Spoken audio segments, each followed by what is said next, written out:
The repair station hung in the darkness like a ghost ship, its corroded hull groaning against the solar winds that never stopped blowing out here. At the edge of settled space, Marcus Webb had owned it for nearly 15 years, ever since he'd decided that gravity wells and bureaucratic oversight were both equally intolerable.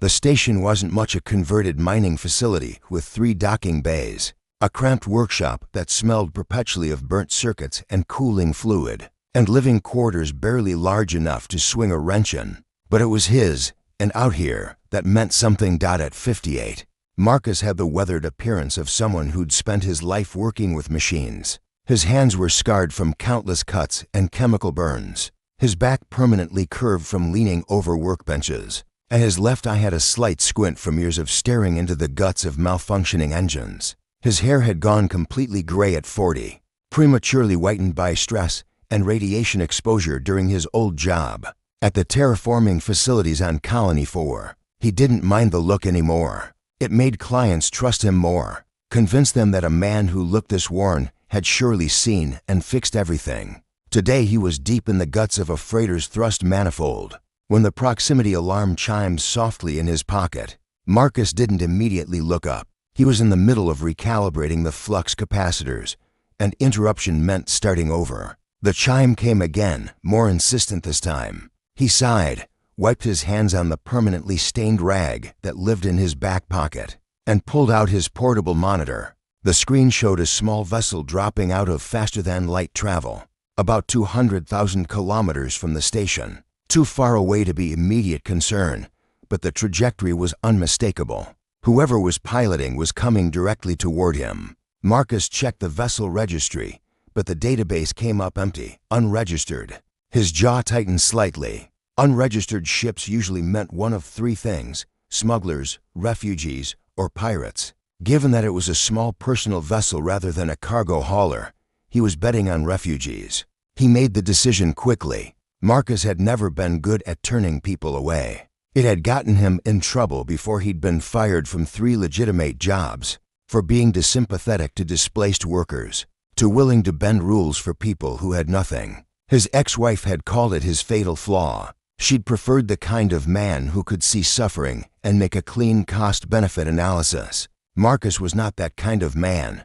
The vessel took 4 hours to reach the station, which gave Marcus time to close down the freighter's manifest and park his work carefully. He wasn't exactly worried about trouble, but he wasn't naive either. He locked up his most valuable equipment, retrieved the old plasma pistol he kept in a drawer beneath his workbench more for show than anything else, since his hands shook too much anymore for real accuracy, and positioned himself in the main bay. The ship that descended into Docking Bay 3 was small and elegant, a design Marcus didn't immediately recognize. The hull was iridescent, shimmering between deep blue and violet as it settled onto the magnetic moorings. Definitely not human manufacture. That narrowed things down considerably. The airlock cycled slowly, and Marcus found himself standing a little straighter, trying to look more imposing than a 58-year-old man with a bad back probably should look. The inner hatch opened with a pneumatic hiss, and out stepped a figure that stopped his breath in his chest. She was crystalline actually. Properly crystalline in a way that made Marcus's limited knowledge of alien species feel shamefully inadequate. Her skin caught the artificial light of the bay and fractured it into dozens of tiny rainbows. She wasn't made entirely of crystal. There was a luminous quality beneath the geometric patterns that shifted and moved with her. Her face was striking in its symmetry, with eyes that seemed to contain actual light, glowing softly from within. She wore a simple dark dress that clung to her slender frame, and her hair, if it could be called that, flowed like liquid silver down her back, tinged with iridescent highlights. She looked terrified.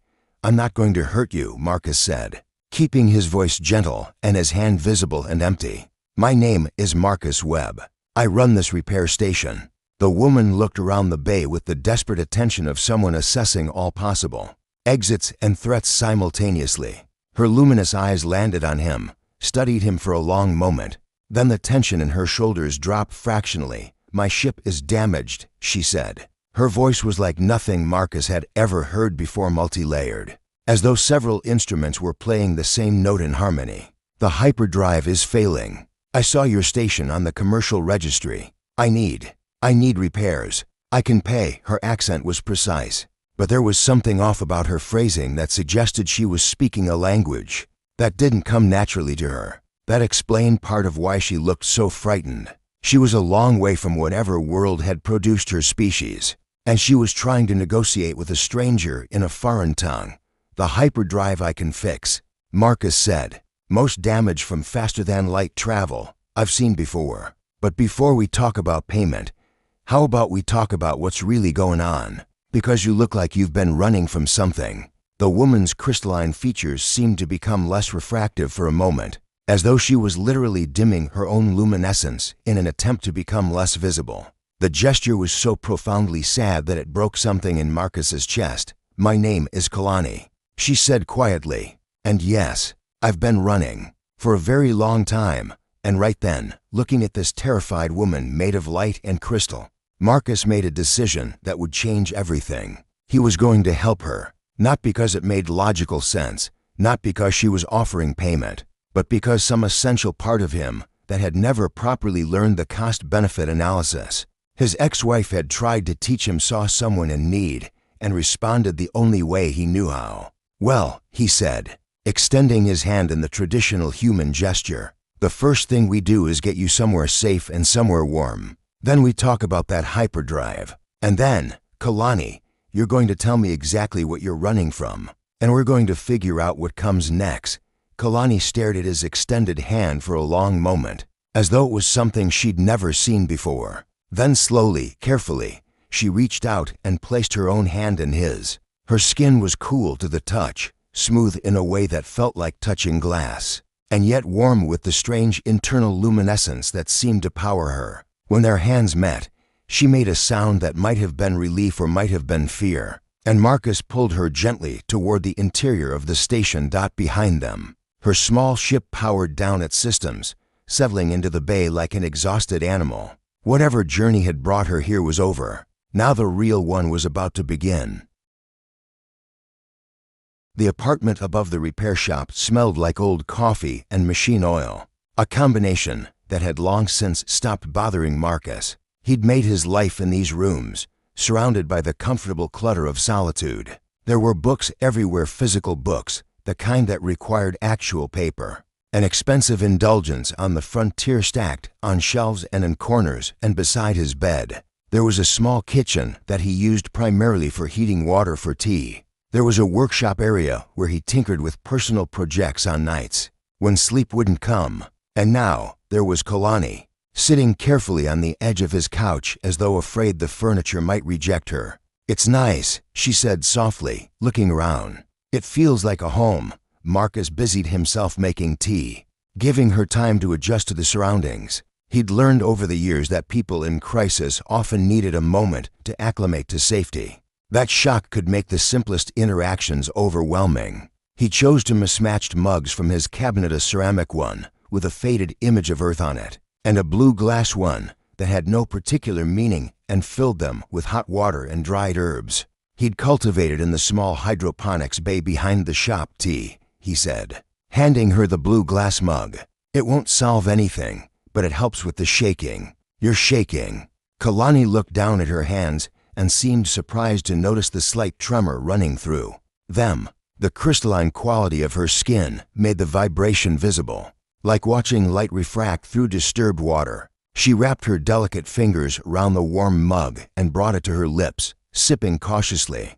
"It's good," she said. "I've never had anything like this before."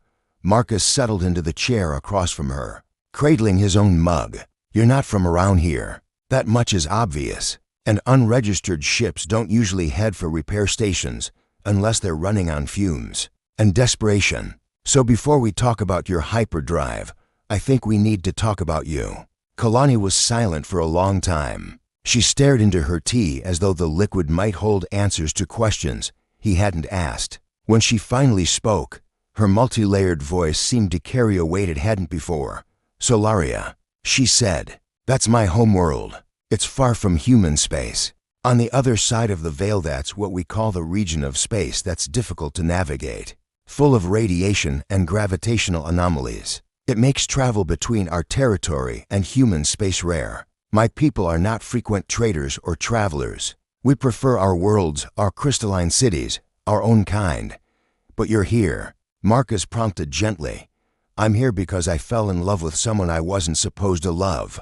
Kalani said. His name was Davos. He was a merchant from the outer territories, one of the rare traders who came to Solaria to negotiate crystal exports. He was charming and worldly and interested in me when I thought no one would ever see me. As more than a generator of light and a pretty shape to sell to collectors. Marcus felt something tight in his chest, a feeling he recognized as jealousy, which was absurd because he'd only known this woman for a matter of hours. He pushed it down.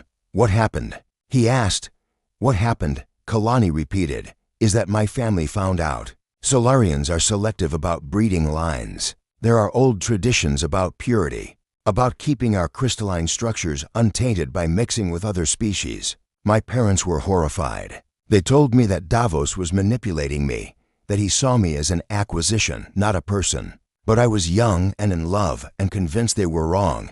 She took another sip of tea, and Marcus noticed that the tremor in her hands had lessened slightly. I gave him access to my family's crystal reserves, she continued. Not a small amount. Solarian crystal is valuable used in quantum computing, in advanced weapons systems, in all sorts of technology. My family had accumulated reserves for generations. Davos needed operating capital to expand his trading operations, and I wanted to help him. I wanted to prove my love by trusting him with something precious.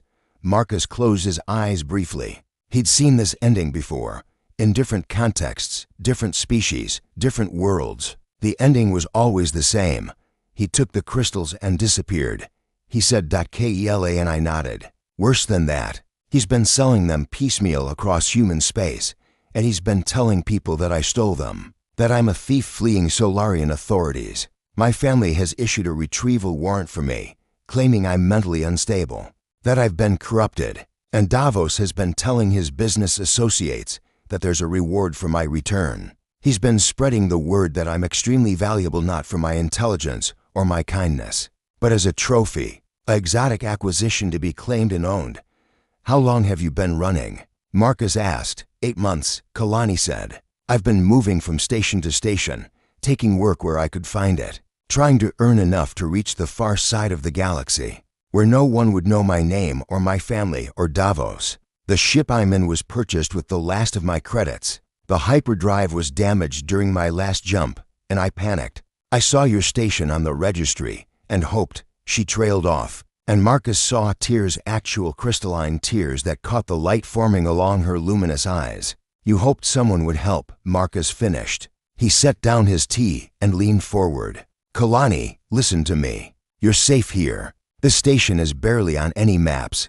It's too small to matter, too far out on the frontier to attract much attention. And I'm not in the business of returning people to situations that hurt them. You don't know what you're offering to protect me from, Kalani said. Davos has money and connections. If he finds me, if he finds you, he'll find me standing in his way, Marcus said simply. I'm old, I'm not particularly impressive, and I'm not a fighter, but I'm stubborn as hell, and I've spent my whole life fixing broken things. Consider yourself broken until you're not, and that makes you my responsibility. Kalani stared at him, and something shifted in her luminous eyes. Why would you do this? You don't know me. You have no obligation to me. Marcus stood and moved to the window that looked out over the station's external docking bays. Beyond them, the vast emptiness of space stretched out infinitely, full of stars and distance, and the kind of loneliness that only came from being truly isolated from the world you'd known. Because everyone deserves someone who will stand in the way, he said. Because I've spent 58 years learning that the only things worth anything are the connections you make with other people.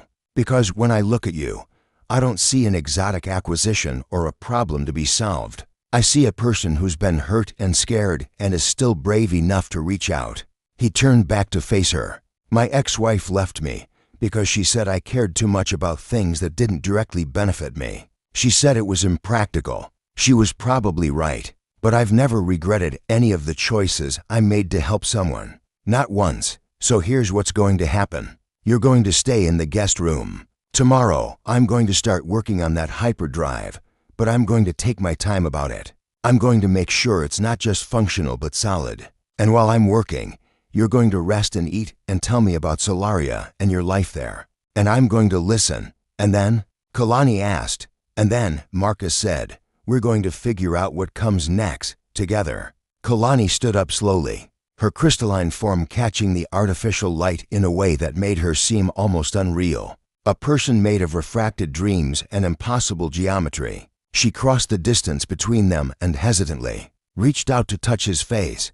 Her fingers were cool and smooth, and when they made contact with his weathered skin, Marcus felt something electric run through him. It wasn't entirely physical, there seemed to be an emotional component as well, as though part of her empathic nature was reaching across the boundary between them. I don't know how to trust, she said softly.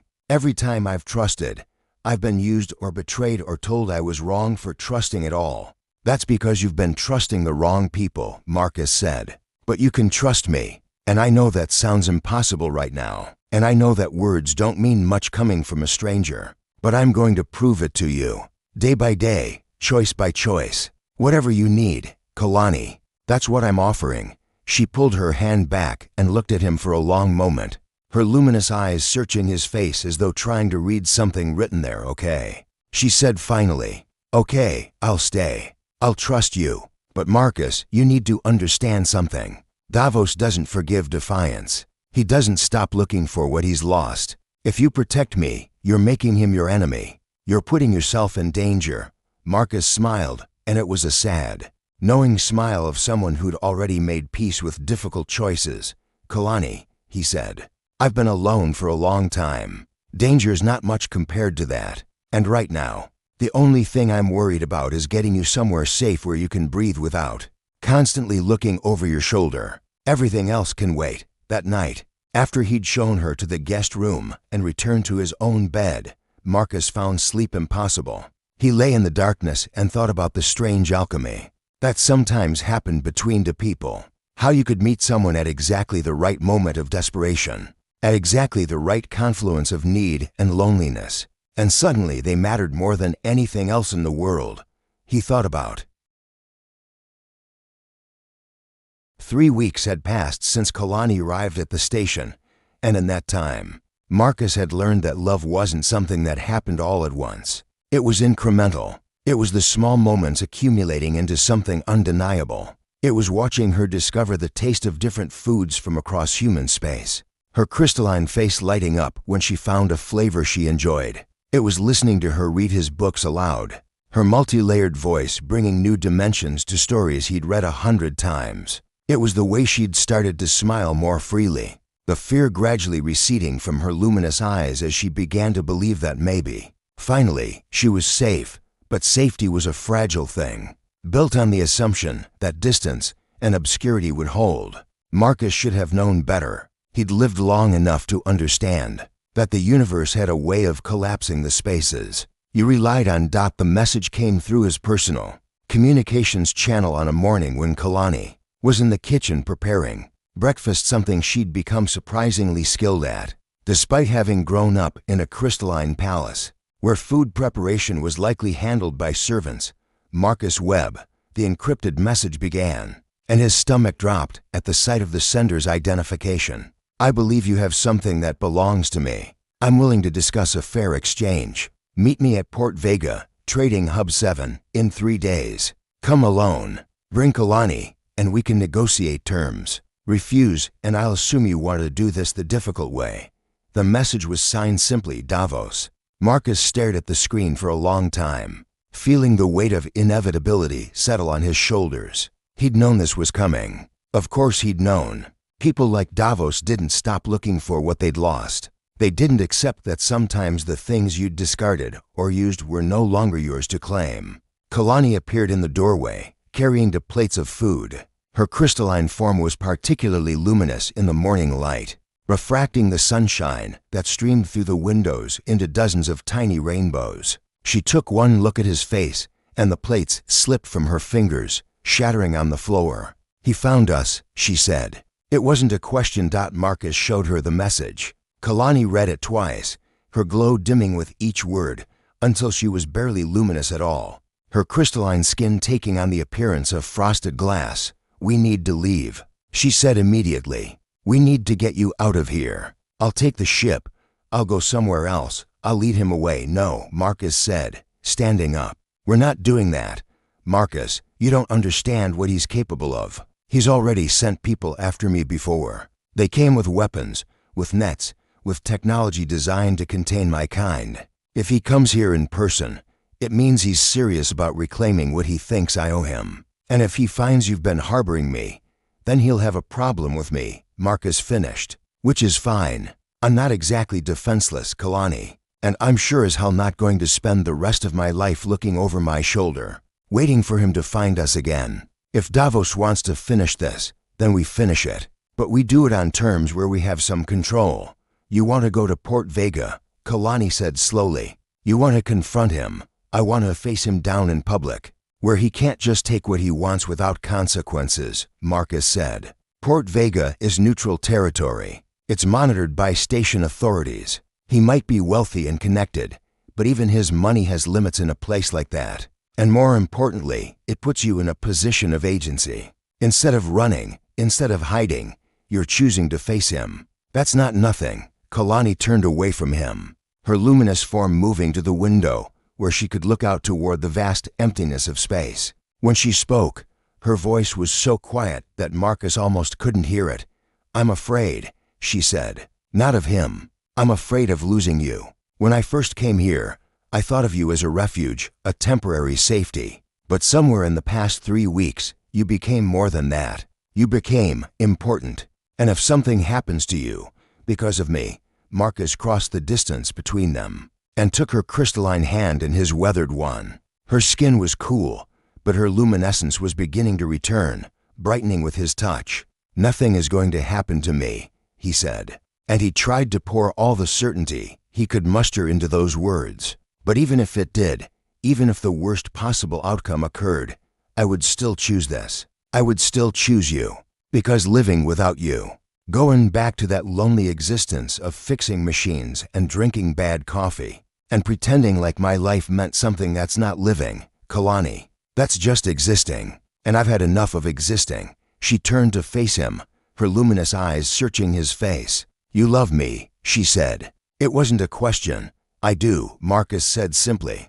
"I know it's fast and illogical and probably certifiably insane for a man my age to fall this hard this quickly for someone he's known for 3 weeks. But yes, I love you. And I'm going to Port Vega because I love you.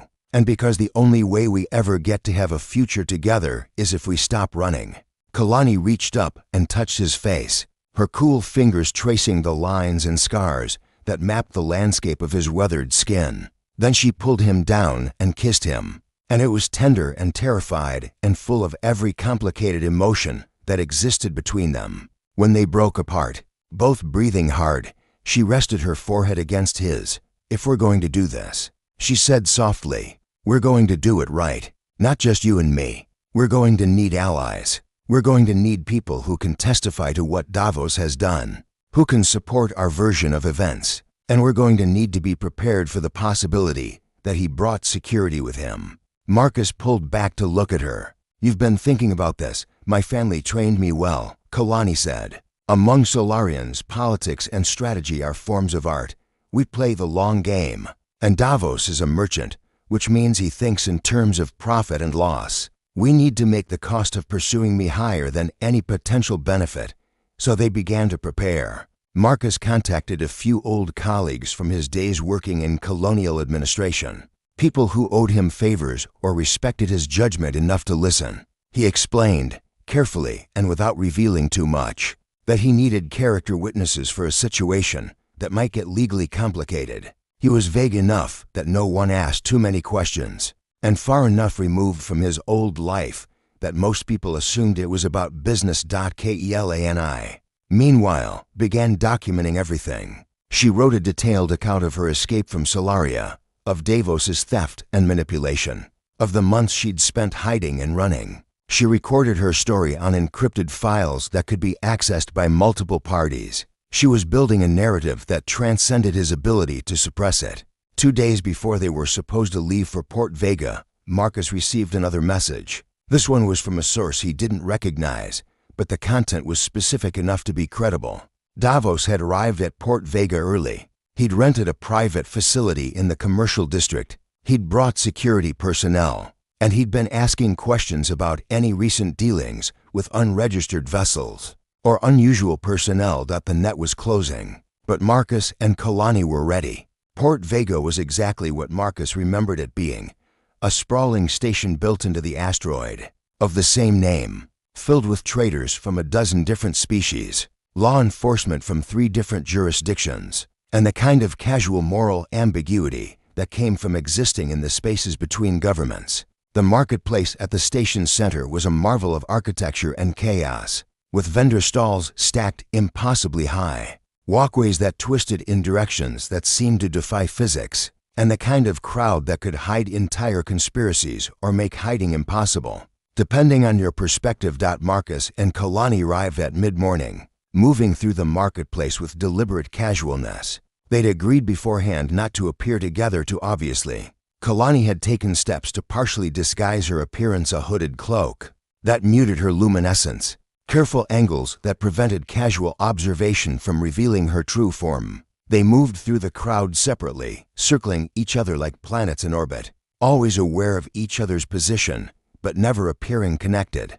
That's when Marcus saw him. Davos was tall for a human, with the kind of expensive appearance that came from never having to worry about money. His clothing was pristine, his jewelry elaborate, his bearing that of someone who'd never been told no in his life. He moved through the marketplace with several security personnel in tow, and he was showing Kalani's image to vendors and merchants. Marcus felt something cold and ancient stir in his chest. It was rage, pure and simple, untouched by rationality. This man had used her. He'd stolen from her. He'd turned her own family against her, and then spent months hunting her for a reward. Marcus stopped and waited. He let Davos come to him. When Davos spotted the older man standing alone in the middle of the marketplace, something flickered across his face: recognition, perhaps, or the assumption that Marcus had come to negotiate. Davos broke away from his security team and approached, a smile playing at his lips. "Marcus Webb, I presume," Davos said. His voice was smooth, cultured, carrying the accent of someone born to wealth. "The famous mechanic. I've heard quite a bit about you. Kalani's chosen protector. How touching that she found some